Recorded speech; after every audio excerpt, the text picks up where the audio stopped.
Okay, so that's it. We're on our own. We're on our own.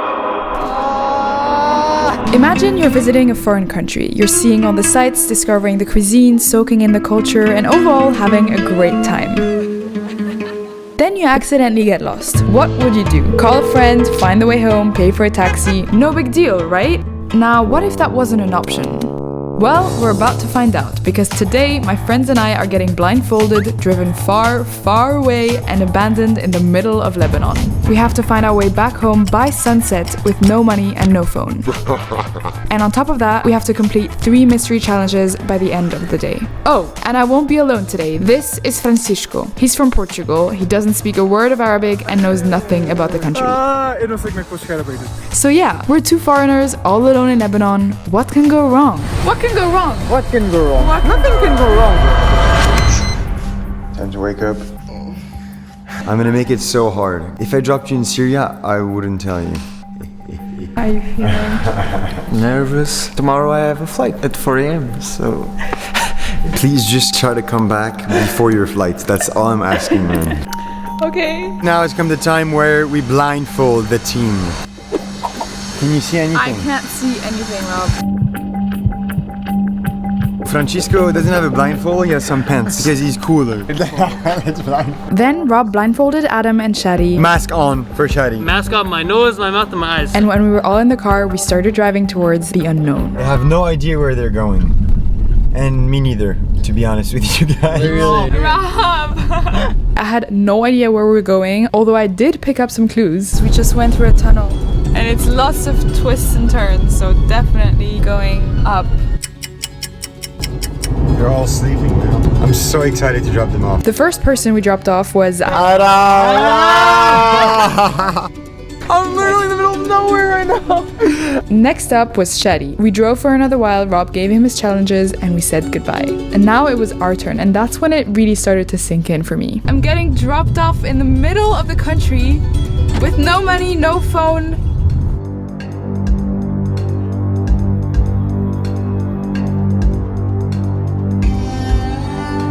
I have no idea where we are. Okay, guys, get out of the car.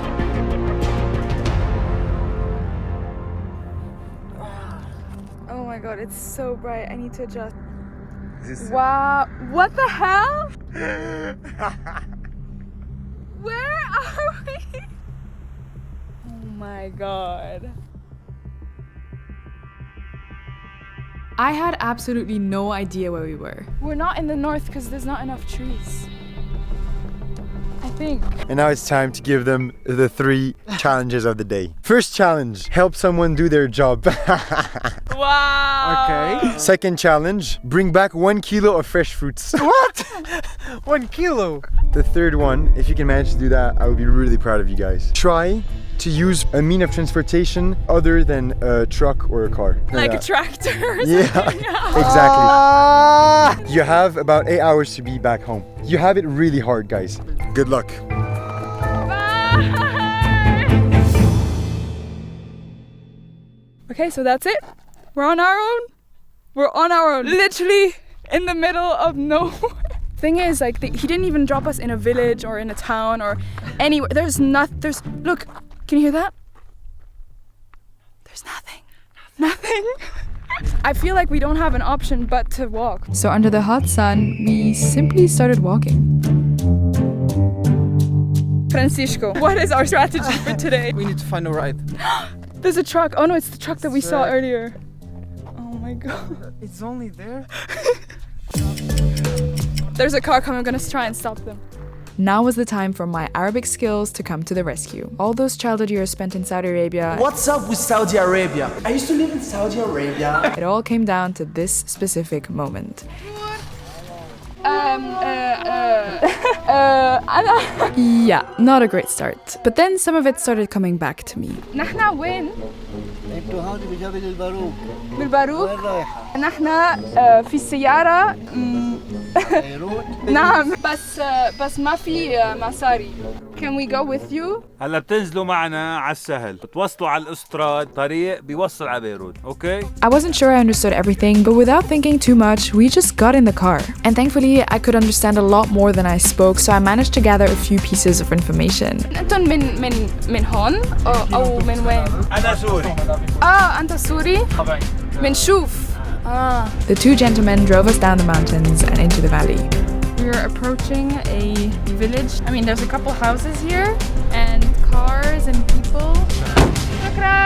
Bye-bye. Now, the second we got out of the car, I started reading the road sign and a military officer came up to us, followed by his supervisor. They told us not to film that building, so luckily we weren't in trouble, but they asked us what we were doing here, and when we explained our situation, they started giving us directions. We are in Beka. Beirut is that way. Beirut is on this side, and Syria on this side. And so we started walking along the highway. I realized right now that I didn't put sunscreen on today, and it's so hot. It's like 30 degrees. And there's no shade in here at all. Let's go over there, let's ask them. So then we tried asking this fruit lady for help, and bless her, she tried her best to help us with directions, but she didn't understand a word we were saying. It is so hard to communicate with people when you don't speak the language. I have no idea what we're gonna do now. I think we need to have like a new approach. We're thinking it's not very easy to get help from people when they're just like sitting. So now we're gonna try and stop a couple cars and see if they can give us a lift. It's really difficult though, because people are driving really fast, because this is like a highway. Oh, was I wrong, because as soon as Francisco put out his hand, an entire bus full of army men stopped right next to us. We want to go to Beirut.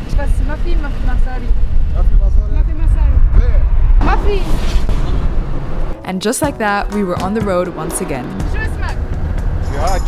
The other passengers were so curious about us and why we were here all alone. So one of them took out his phone and translated a message from Arabic to us. It said, "Always follow your heart, but take your brain with you." And I responded saying, "Thank you for your hospitality and making us feel so welcome in Lebanon." This exchange was so special. I hadn't used my phone all day, so this made me realize how powerful this tool was and how much we take it for granted on a day-to-day basis. And as we drove further, the two officers in the back were also curious. So I showed them our YouTube channels and they subscribed and even started watching our videos in the back. So this is my reminder for you to subscribe as well if you haven't already. The army bus dropped us off in a place called Kabelias, and now we were at a crossroads. Each car that drives through here has two options. Either they turn left and drive west towards Beirut, which was our final destination, or turn right and keep driving through the Bekaa Valley towards the city of Baalbek. It was only 1 p.m. We still had the whole day ahead of us and our 3 challenges yet to be completed. And we didn't know which turn to take, so we decided to ask the first car to stop to take us with them, whichever direction they were going. And this is what happened. You're going where? To Baalbek. Should we go to Baalbek? It's 45 kilometers. Should we go? It's your last day, man. We have to go to Baalbek. Yeah, Tamer was going 45 kilometers away. But 45 kilometers in the opposite direction of Beirut. We'd be going a long way from home. But with the excitement, we decided to just go with it.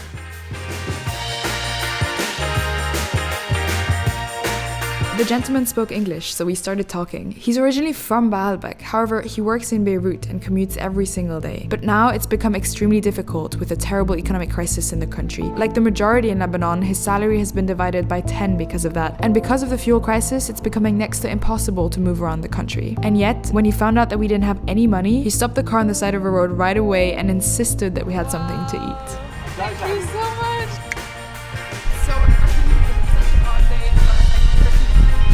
And then we kept driving for an hour or so to Baalbek. We're getting closer. He told us that one of the essential things to do here is to visit the epic ruins, and since it was Francisco's last hours in Lebanon, we had to check them out. We were just dropped off in Baalbek, the furthest east you could go from Beirut. It's 2:30 p.m. We still have like 5 hours. Hello. Hello. Excuse me. لا شكرا merci كتير. And what happened next was very lucky. Since we didn't have any money, we asked the first people we met if they could ask the receptionist to let us in for free. But instead of translating for us, the couple straight up bought us the tickets with a guided tour. Somehow we managed to get in without paying. And now we even have a guided tour, which is insane. Welcome to the temples of Baalbek. This is one of the most spectacular places I've ever visited. Also known as Heliopolis, or the City of the Sun in the Greek and Roman times, Baalbek is home to the world's best preserved Roman ruins.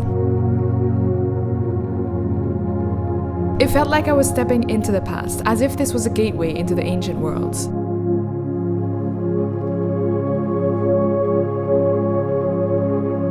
And there was definitely an element of mystery too, as so little is known about how these temples were built over 2,000 years ago. This one is the biggest temple dedicated to Jupiter in all of the Roman Empire, and the largest of the monoliths used to build it weighs over 800 tons. All the rocks and the stone actually doesn't come from Lebanon. Lebanon doesn't have this type of granite. So it was all transported from Egypt, from Aswan, and no one really knows how they brought it here. There's lots of theories, but nothing's for sure since they haven't found like the tools that they used to build or anything that like shows exactly how that was made. But there is also a theory that it was magic, or like that they somehow managed to like take out the gravity out of the rocks. It was honestly hard to believe that we were here. It felt so surreal. Who even knew that there were such amazing Roman ruins in Lebanon? And what were the odds that we would end up here and get a chance to visit? I mean, there was no one else around. We practically had the whole place to ourselves. Francisco, best team ever.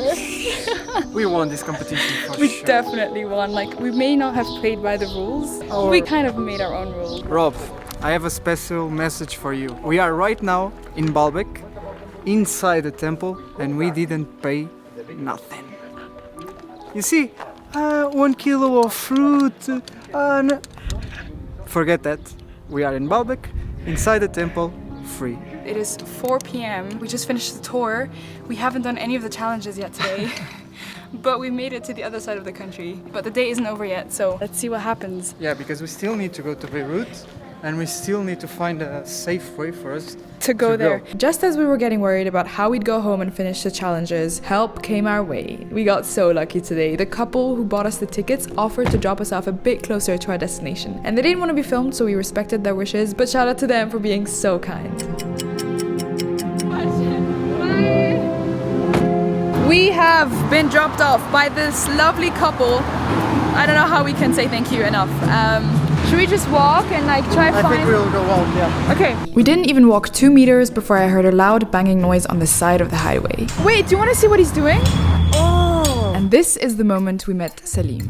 Oh wow. What? He's doing like crafts like this out of wood. It's like wood carving. He then invited us into his workshop to show us his work. Now this whole time I didn't understand what he was saying, apart from little words that I picked up. Zaytun? Oh, he says this is an olive tree. But just with his body language and will to show us around, I could tell that he was very passionate about his craft. And we saw this as the perfect opportunity to get involved and help someone do their job. He's gonna show us a bit of the work he does, and maybe we can even help him. Salim showed us exactly how it was done, and we kind of try to help wherever we could. We're watching him carve the wood, and it's so satisfying to watch. So satisfying. And then I went in and sanded it down with sandpaper and the sanding tool. So finally we have one challenge complete. And then he invited us into his home just upstairs. Going up to the house now. Oh my god! There's chickens! Salim is showing us his wood art. Oh wow! I still can't believe he's just so nice and showing us around his home. And now we met the rest of the family and his daughter who spoke English. What happened with you guys? Yes, my mother told me something like kidnapping, or I don't know what happened. After explaining our situation a bit and introducing ourselves, I learned something super random and unexpected about her. I'm here with Sandra. She's Salim's daughter. I told her my mom is Indian, and she was like, oh my god, I love India. She memorized songs in Hindi. Since I was a little kid, I really loved Indian songs, Indian traditions, and everything related to India. Wow.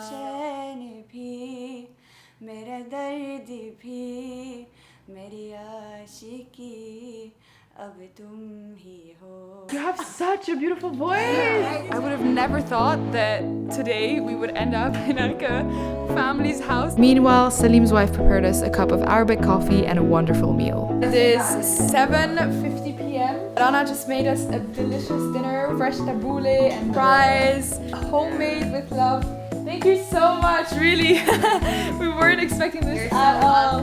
It's and so really nice. enjoyed your company, and we hope you'll come back another time. Thank you so much for coming. Wow, Yum, thank you so much. This so is welcome. like more than we could have ever hoped or wished for.